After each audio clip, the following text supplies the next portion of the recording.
NATO leaders convene their annual summit today in Lithuania, and a federal appeals court has blocked construction of a pipeline through the Jefferson National Forest in Virginia. Good morning. I'm Corva Coleman from NPR News, and here are today's top stories. The NATO summit is opening in Lithuania and may soon welcome a new member. NPR's Asma Khalid reports Turkey is agreeing to back Sweden's bid to join NATO.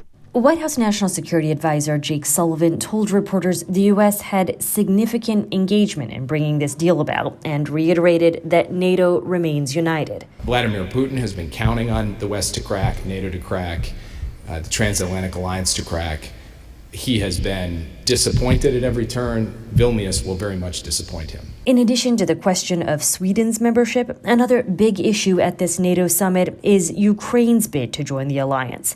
Biden has said Ukraine is not ready to join, but the White House says allies could find some agreement on a pathway toward future membership, though it has not articulated a timeline. Biden is slated to meet with Ukraine's president tomorrow.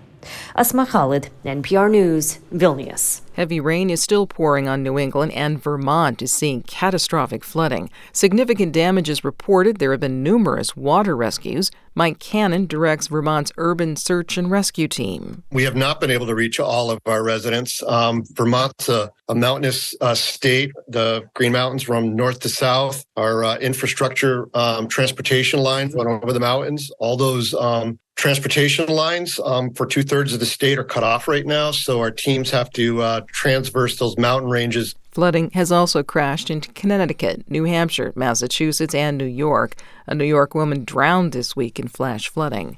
A federal appeals court in Virginia has blocked construction of the Mountain Valley Pipeline through the Jefferson National Forest. Construction had restarted because it was green-lighted in the same law that increased the nation's debt ceiling. NPR's Dave Mistich has more. The Fiscal Responsibility Act, which became law last month, expedited permitting of the 300-plus Mountain Valley Pipeline and redirected all court challenges to the D.C.-based Circuit Court of Appeals. In a case brought by the Wilderness Society, the group argues that including the pipeline provision is unconstitutional and that it gave Congress power over the courts. The company behind the pipeline says the Fourth Circuit Court of Appeals had no jurisdiction as a result of the new law. But a 3-judge panel has ordered pipeline developers not to resume construction through 3.5 miles of the Jefferson National Forest, while some court challenges remain unresolved. Dave Mistich, NPR News. Medical officials in Europe are investigating the diabetes drug Ozempic, increasingly used as a weight loss medication.